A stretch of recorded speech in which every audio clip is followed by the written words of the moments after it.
Bon, la première LEPI a été utilisée en 2011, mais elle a commencé à être élaborée en 2009, non sans s'être appuyée sur les conclusions des élections précédentes.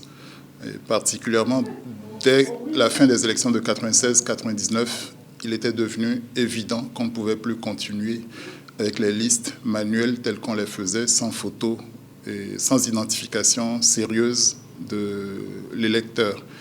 Donc la LEPI, liste électorale permanente informatisée, s'est voulu un effort pour améliorer l'exhaustivité de la liste électorale en s'assurant que l'électeur qu'on est en train d'appréhender réside effectivement là où il l'a déclaré.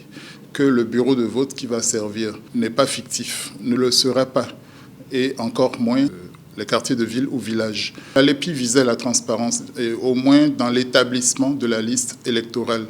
Ce n'est pas tout au niveau des opérations électorales.